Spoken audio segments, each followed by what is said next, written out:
বাতিল ভোট সিএকবি পডকাস্টে আমি আসলে আজকে বাংলাদেশ যে প্রদেশ জাতীয় নির্বাচন হয়েছিল সেই নির্বাচনের আমি সারা বাংলাদেশের কথা বলবো না। আমি জাস্ট আমি কক্সবাজার রয়েছে, আমি কক্সবাজারের যে 4 আসন, যে সেই 4 সংসদীয় আসনে যে বাতিল ভোটগুলো হয়েছিল, যে ভোটগুলো মূলত যে সরকারের যে বাতিল হিসেবে গণ্য করা হয়েছে, যে ভোটগুলো সরকার কাজ করে নাই, যেগুলো বাতিল হয়েছে, যেগুলো মূলত সিল মারা সঠিক হয় না, অথবা খালি অন্য ব্লাডে চলে যাওয়ার কারণে, অথবা ভুল জায়গায় সিল পড়ার কারণে, অথবা বিভিন্ন সিটের কারণে, অথবা বিভিন্ন মিস্টেকের কারণে মূলত বাতিল ভোট করা হয়, গণনা করা হয়। বাতিল ভোটের মূলত কক্সবাজারে যে 22,000 প্লাস বাতিল ভোট মূলত কাজ করা হয়েছে, তার মধ্যে কক্সবাজার যে 1 আসন চকরিয়া পেকুয়াতে 6,000 প্লাস ভোট বাতিল হয়েছে।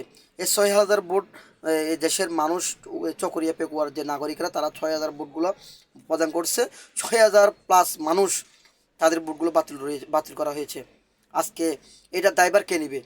এই চকরিয়া পেকুয়াতে মানুষ যে সঠিকভাবে ভোট প্রদান করতে পারে না, সিল মারতে পারে না, সেটি সরকারের নির্বাচন কমিশন এটা দায় নিতে হবে, এবং এটার জন্য মানুষকে গণভাবে সিল মারা অথবা ভোট দেওয়ার যে নিয়ম নীতি, সেটি মানুষকে আবার সেখানে দেবে। কারণ মানুষ 18 বছর ভোট দিতে পারে না, সেই ভোট না দেওয়ার কারণে মানুষ যে প্রকৃত সিল মারার যে সিস্টেমটা সেটি ভুলে গেছে।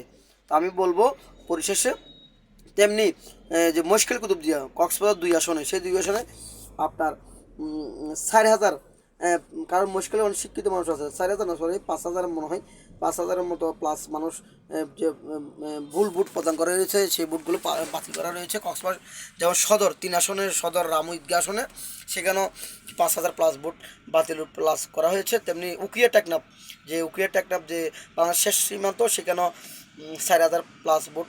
এই বিশেষ করে সব মিলিয়ে কক্সবাজার যে 4টি সংসদীয় আসনের মধ্যে যে 22,000 প্লাস ভোট বাতিল হিসেবে গণ্য করা হয়েছে। তো আপনারা জানেন, অল্প কিছু ব্যবধানে উখিয়া টেকনাফের যে সংসদীয় আসনে জামাত এবং বিএনপির সাথে যে একটা ভোট কাস্টিং হয়েছিল, ওইখানে অল্প কিছু ব্যবধানে মূলত জামাত ইসলামের প্রার্থী উনি হেরে গেছিলো। তো উনি পুনরায় ভোট গণনার জন্য উনি বিষয়টা ফোকাস করেছিল, সংঘর্ষ সম্বলন করেছিল।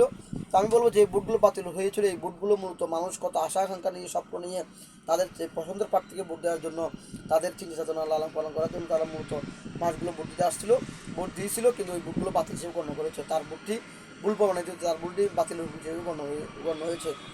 তো এই দায়ভার সরকারকে নিতে হবে। তো পরিশেষে আমি সারা বাংলাদেশের কথা বলবো, সারা বাংলাদেশে যদি কক্সবাজারের 4টি আসনে 4,000 5,000 প্লাস, যদি একটি আসনের মধ্যে যদি ভোট বাতিল হয়ে যায়, 22,000 প্লাস ভোট যদি বাতিল হয়ে যায়, 60% ভোট পড়েছে সারা বাংলাদেশের মধ্যে কাস্ট হয়েছে।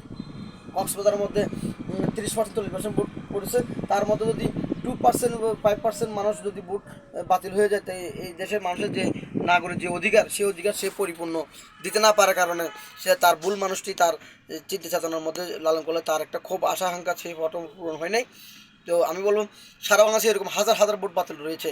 ইভেন এমন কেন্দ্রের মধ্যে শুনেছি সারা বাংলাদেশের পত্রিকা প্লেট পাওয়ার মাধ্যমে যে অনেকগুলো প্রতীক রয়েছে, উনি প্রতীক সিল মারতে পারেনি, প্রতীকের পাশে সিল মারছে, ওই ভোটটি তাকে দেওয়া হয়েছিল। এইভাবে অনেক ভোট ইঞ্জিনিয়ারিং হয়েছে, সেটির আমি সমালোচনা করতেছি। পরিশেষে ত্রয়োদশ জাতীয় সংসদ নির্বাচন যে ইসি, যে নির্বাচন কমিশনার, তারা আবার এই বাংলাদেশের প্রত্যেকটা অঞ্চলে, প্রত্যেকটা গ্রামগঞ্জে, পাড়া মহল্লায়, তৃণমূল পর্যায়ে যে ভোট দেওয়ার যে সিস্টেমটা, সেটার জন্য যে একটি প্রচার করা দরকার, এবং রাজনৈতিক দলগুলো করা দরকার। ইভেন যে ভোটগুলো বাতিল রয়েছে, এই ভোটগুলোকে একটি লটারির মাধ্যমে আমি মনে করি বন্ধ করে দেওয়া দরকার। ইভেন এটি আমি মনে করি সঠিক নয়। ইভেন সারা বাংলাদেশে সুষ্ঠু ভোট হয়েছে 99%।